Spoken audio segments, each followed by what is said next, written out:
We saw in a previous section when we wanted to gauge the strength and direction of a relationship, what we wanted to know is how tightly clustered are the points along this line. And even when the line wasn't drawn there, we could kind of envision where it would be, right? That's the line of best fit. So how do we find that? That's what we're working on in this section, right? This section is all about that line. Now, the least squares regression is a method for finding the line of best fit, that line that we can all kind of envision when we look at those graphs. It's also known as the trend line, the least squares regression line, the least squares regression model, the linear regression model, the regression line. It has a bunch of names, which shows to you that it's really important because if it has that many names, that's an important sign. All right, we are not going to be finding this by hand. Never, never, never. We are going to use StatCrunch to do it with the same method that we've used to find the correlation coefficient in the previous section. It's with stat, regression, simple linear. Right? It's what we use for all of chapter 4. We don't use anything else. All right, so when we come up with the equation, it will be written in this way. This is the way that we write for statistics.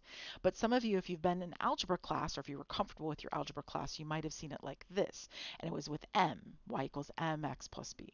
Right? It's the same thing. This way is just the more common way that we are going to be working with it in our course. All right, so when you look at the equation of a line, there's the slope, right? So now what is slope? Well, the slope is whichever one is multiplied by the x. So let me get a different colored pen. So let me make it green. All right, so the slope is green. So that's a, right? It's whatever is multiplied with the x. It doesn't matter which form you write it in. It's whichever one's with the x. Now, you might have remembered from algebra class that slope is the ratio of rise over run, right? Which is what I'm going to write down here. But what does that mean? Well, it's a measure of the steepness of the graph. And what that means is you take your change in your y, your vertical change, divided by your horizontal change. That's what rise is. Rise is your vertical, your change in your y. The delta means change, by the way. So it means, if you remember seeing this in school, it's y2 minus y1 over x2 minus x1. We won't use that, so you don't really have to worry about it. What we're interested in is right here.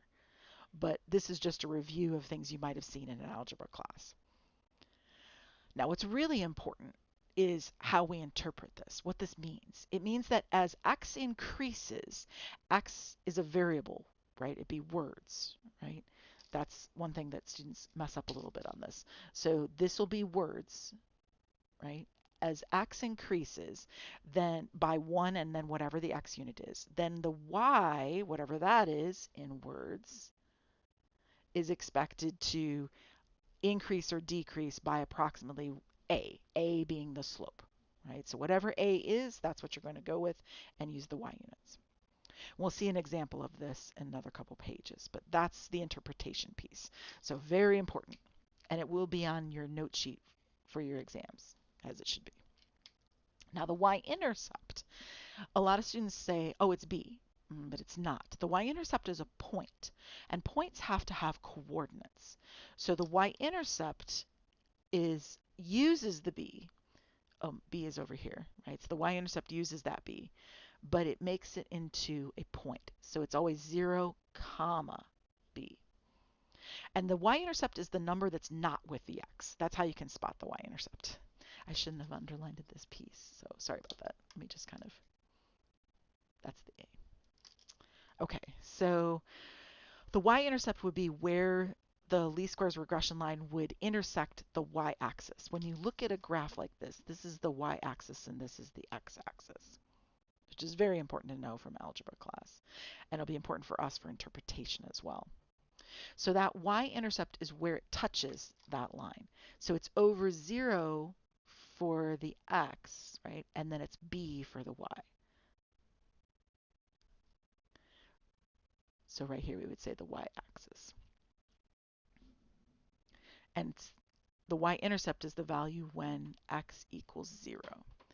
Now, there's two interpretations for this, and to be honest with you, the alternative one is the one that we're going to use most of the time because a lot of the times for us, because we're working with real data, x equals 0 doesn't really make any sense. So we're going to use that a lot. But that's the interpretation for, there are a couple times when it will work, right? If x is 0, whatever x is, in words, right? You write that in words, then the y is expected, and again, y would be in words, right? Not numbers. Y is expected to be whatever b is.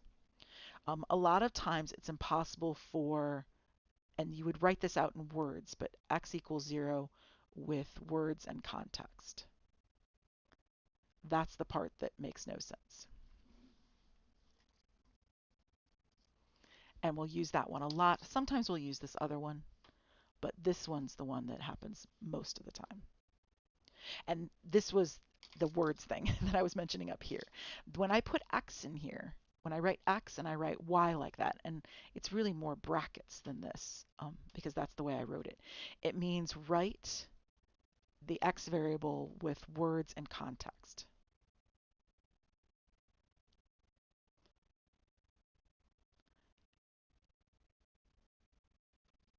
It's not a number, right? So the x, when you see the x in the brackets, and the y when you see the y in the brackets, that means that you have to write what they are with words and context.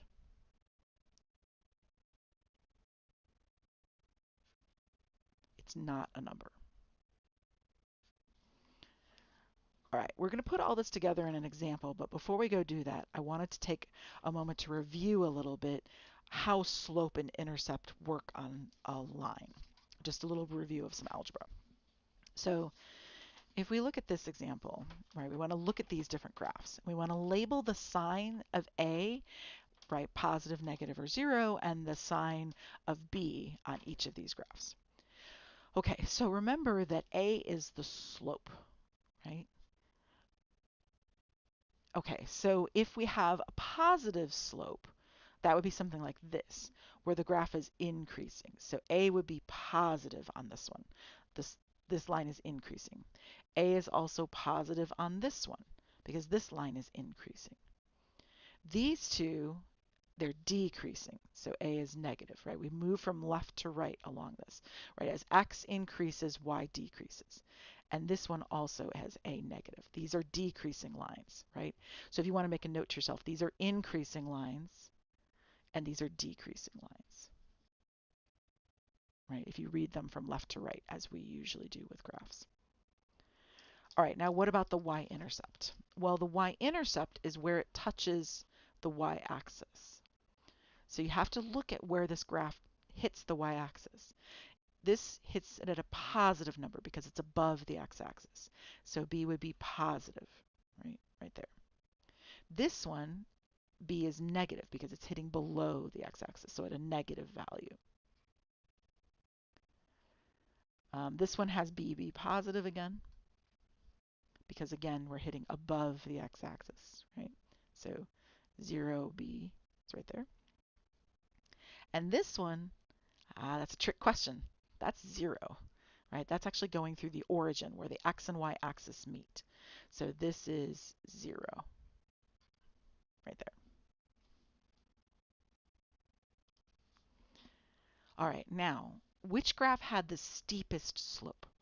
Now, steepness is what the slope measures, right? It's a measurement of how sharply this rises or falls, right? So that's steepness. Let me write that in. So this is a measure of how sharply the graph rises and falls, right? Rises for an increasing graph, falls for a decreasing graph. All right, so the steepest one would actually be this one. This one down here. It's close. It's a close game. It's not this one, right? This one I could ski down. This would be okay. But these two, I would die if I tried to. I think this is something Tom Cruise skis down in some movie somewhere, right? So this is a vertical slope almost. This is almost directly. So it's graph number 4. Graph number 4 is almost vertical, right? It has the steepest slope. It's the most dangerous to fall down, right? So I'll just say the sharpest fall, right? It's very close to vertical, right? And the closer you are to vertical, the steeper you are. All right, now assuming these were all on the same scale, which I didn't actually put tick marks in here, but let's just assume they were on the same scale. So then which graph has the largest y-intercept? Okay, well, the y-intercept would be where it touches the y-axis. So this one's negative, so that's not that large. This one's 0.